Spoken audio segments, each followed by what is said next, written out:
Shri Ganapati Sharada Gurubhyo Namaha. Welcome to all to singing lyrics of Avadhuta Gita, Chapter 2. बालस्य वा विषयभोगरतस्य वापि मूर्खस्य सेवकजनस्य गृहस्थितस्य एतत् कुरोः किमपि नैव न चिन्तनीयं रत्नं कथं त्यजति कोऽप्यशुचौ प्रविष्टम् नैवात्र काव्यगुण एव तु चिन्तनीयो ग्राह्यः परं गुणवता खलु सार एव सिन्दूरचित्ररहिता भुवि रूपशून्य पारं न किं नयति नौरिह गन्तुकामान्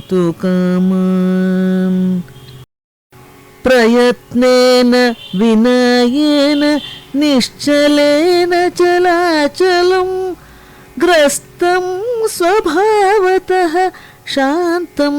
चैतन्यं गगनोपमम् अयत्नाच्चालयेद्यस्तु एकमेव चराचरं सर्वगं तत्कथं भिन्नमद्वैतं वर्तते मम अहमेव परं यस्मात् सारासारतरं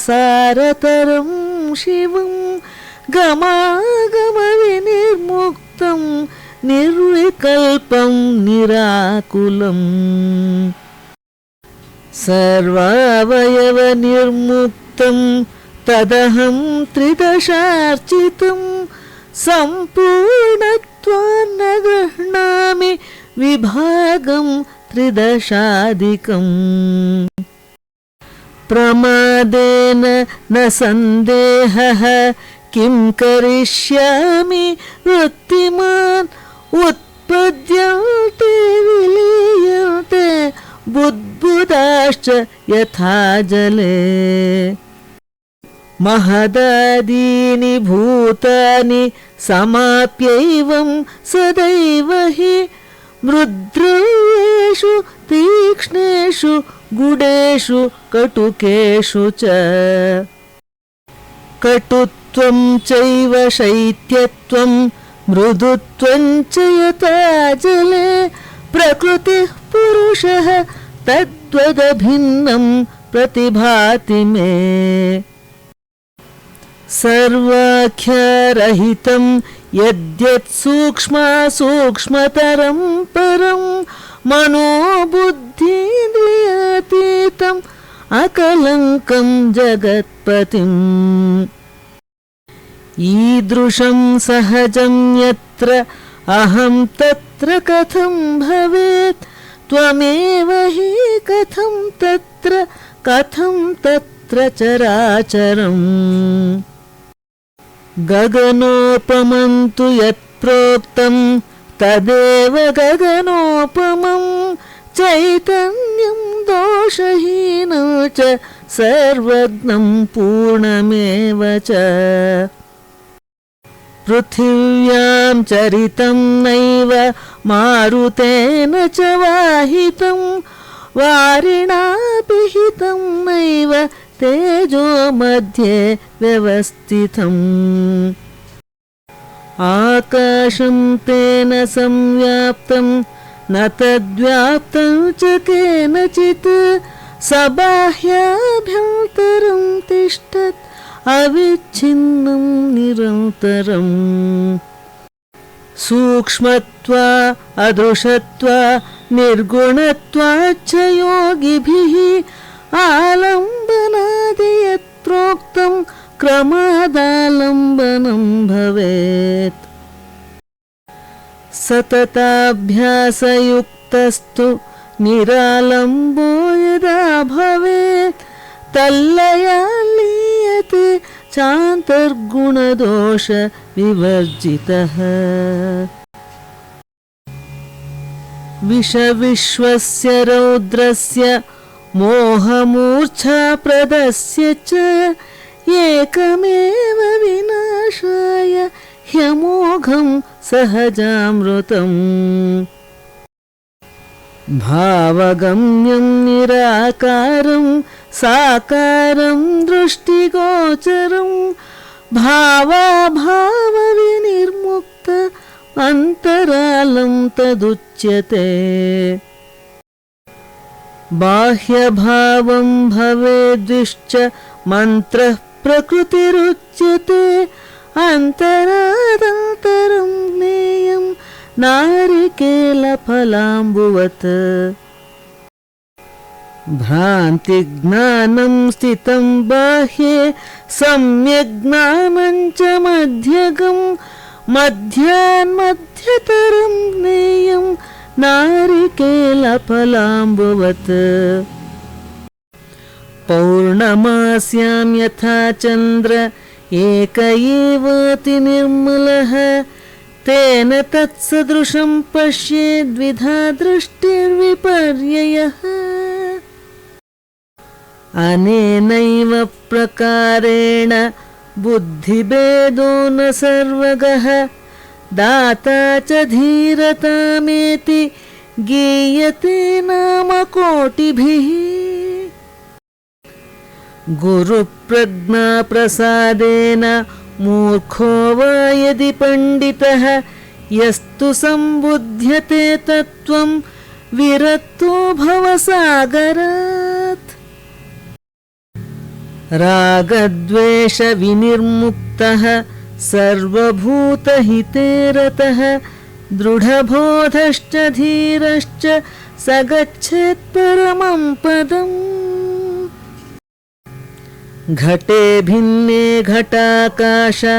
आकाशे लीयते यथा देहभावे तथा योगी स्वरूपे परमात्मनि तेयं कर्म मुक्तानां मतिर्यान्तेऽपि सा गतिः न चोक्ता योगयुक्तानां मतिर्यान्तेऽपि सा गतिः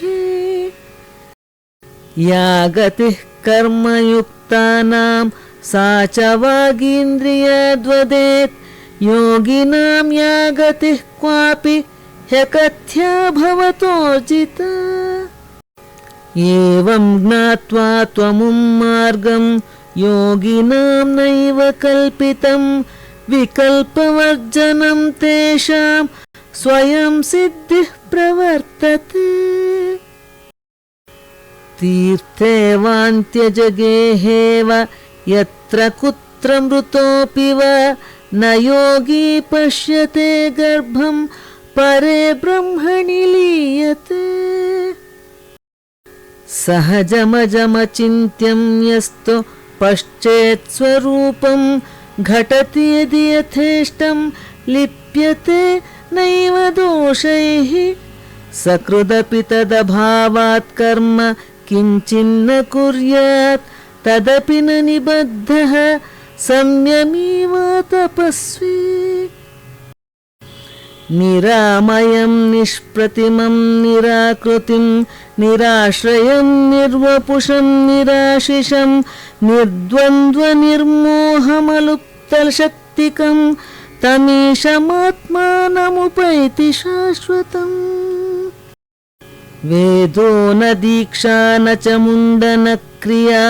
गुरुर्न शिष्यो न च यन्त्रसम्पदः मुद्रादिकं चापि न यत्र भासते तमीशमात्मानमुपैति शाश्वतम् न शाम्भवं शाक्तिकमानवं न वा पिण्डं च रूपं च पदादिकं न वा आरम्भनिष्पत्ति घटादिकं च नो तमीशमात्मानपुमैति शाश्वतम् यस्य स्वरूपात् सचराचरं जगदुत्पद्यते तिष्ठति लीयतेऽपि वा पयोविकारदिव तेन बुद्बुदा स्तमीशमात्मानपुमैति शाश्वतम् नासा निरोधो न च दृष्टिरासनं बोधोऽप्यबोधोऽपि न यत्र भासते नाडीप्रचारोऽपि न यत्र किञ्चित् तमीशमात्मानपुमैति शाश्वतम् नानात्वमेकत्वमुभयत्वमन्यत अणुत्वदीर्घत्वमहत्वशून्यत मानत्वमेयत्वसमत्ववर्जितं तमीशमात्मानपुमैति शाश्वतम् सुसंयमी वा यदि वा न संयमी सुसङ्गृही वा यदि वा न संग्रही निष्कर्मको वा यदि वा सकर्मकः तमीशमात्मानपुमैति शाश्वतम् मनो न बुद्धिर्न शरीरमिन्द्रियं तन्मात्रभूतानि न भूतपञ्चकम् अहङ्कृतिश्चापि न भूतपञ्चकं तमीशमात्मानपुमैति शाश्वतम् विधौ निषेधे परमात्मतां गते न योगिनश्चेतसि भेदवर्जिते शौचं न वा शौचमलिङ्गभावन सर्वं विधेयं यति वा निषिध्यते मनोवचो यत्र न शक्तमीरितुं नूनं कथं तत्र गुरूपदेशता इमां कथामुक्तवतो गुरोस्त द्युक्तस्य तत्त्वं हि समं प्रकाशते ನಮಸ್ತೆ ಶಾರದೆ ದೇವಿ ಕಾಶ್ಮೀರ ಪುರವಾಸಿನಿ ತ್ವಾಮಹಂ ಪ್ರಾರ್ಥೆಯೇ ನಿತ್ಯಂ ವಿದ್ಯಾದಾನಂಚ ದೇಹಿ ಮೇ ನಮಸ್ಕಾರ.